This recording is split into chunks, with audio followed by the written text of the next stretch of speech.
show you how great I am. I'm gonna float like a butterfly and sting like a bee.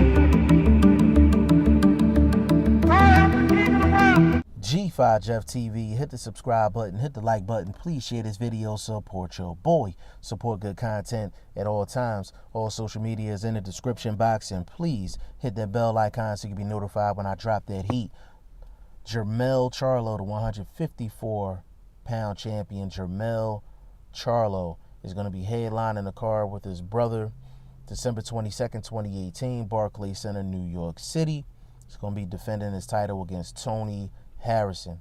Now, if you are a semi-hardcore fan or a casual fan, you're probably like, who the hell is Tony Harrison, and why is Jermell Charlo not facing Jerry Swift?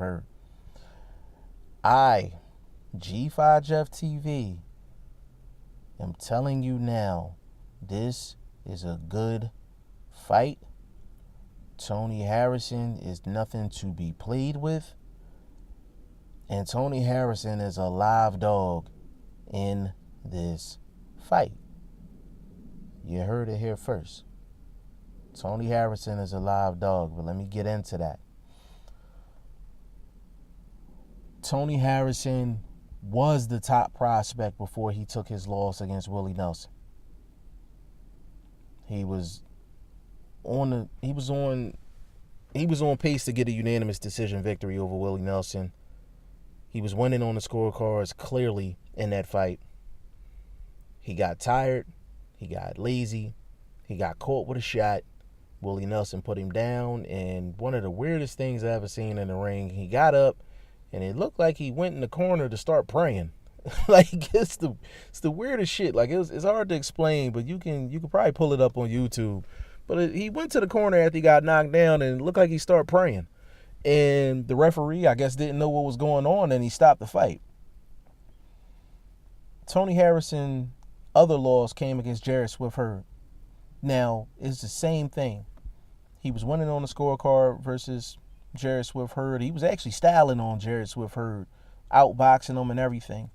And again, late in the fight, 8th, 9th round, started getting tired, started getting lazy with the mechanics. He threw a lazy jab out there. Jerry Swift hit him with a beautiful right hand over top of the lazy jab.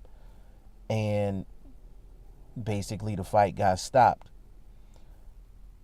Tony Harrison has one issue, and that's stamina. Everything else is fine. Tony Harrison, as far as all the fights I've seen, he's outboxed every single person he's been in the ring with. His one issue is stamina. Now, how do you combat stamina issues? Tony Harrison actually showed that in his last fight against Ishe Smith. Now, I'm not over-evaluating a Ishe Smith fight, but Ishe Smith is a solid fighter. He's been a champion before, and that's the type of guy that you need to beat if you think you're the goods. And Tony Harrison beat Ishe Smith by decision. Now, I'm not the type of guy that see a boxer take a loss and I say, oh, he's a bum. No. The next time I see him, I'm going to see if he improved his game. The next time I see him, I want to see what did he do to address his deficiencies. So Tony Harrison has a problem with stamina. In his 2 losses, he had a problem with stamina.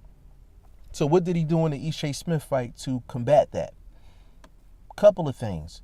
Number one, Tony Harrison wasn't moving around as much in the ring. Less foot movement.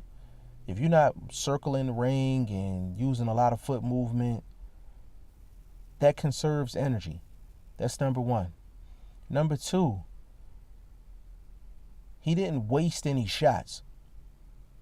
Like, if he threw a jab with a purpose. He threw in combinations. He threw 3-4 shots, took a walk. Those types of things conserve energy, but it maximizes your output as well. And the third thing, defensively, it looks like he started using a version of the shoulder roll. Now, I'm not talking about that Andre Berto versus Robert Guerrero shoulder roll where Andre Berto was getting cracked every single time he tried to roll with a shot. Not talking about that. Tony Harrison's shoulder roll was a little bit different. He really wasn't squatting down with his shoulder roll. And when you're a short fighter and you try to do a shoulder roll, you have to use your legs as well. But Tony Harrison is a pretty tall fighter, but he was using the shoulder roll, but he was keeping his hands high and he was rolling with the shots, but he really wasn't moving his feet that much.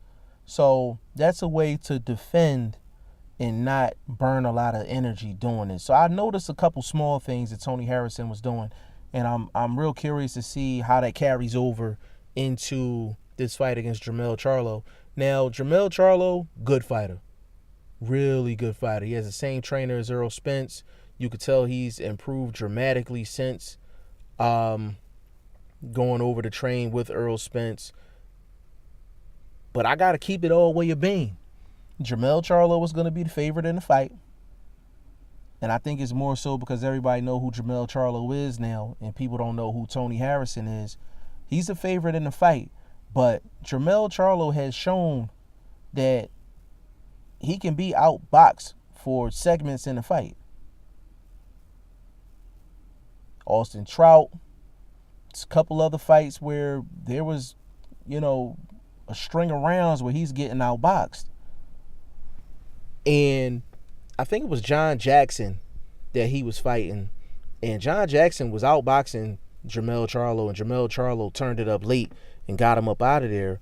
But Tony Harrison has the style to give Jermell Charlo hella problems. It's a matter of, can Tony Harrison take Jermell Charlo's shot, and can he hurt Jermell Charlo? That's really the two questions in this fight at the end of the day. But this is a really, really good fight, and people going to be sleeping on this fight.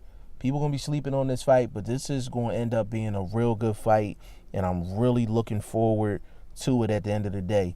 Now, whether this is going to be the main event or not, that's going to depend on a coin toss at the press conference. So this might be the main event on that card.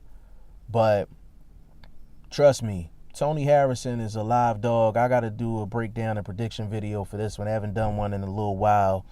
I'm 24-4, but I think 3 draws in fight prediction videos. So I'm pretty good at getting them right. I'm on like a 2-fight losing streak though. I gotta get that taken care of, man. That is not G5 Jeff TV at all.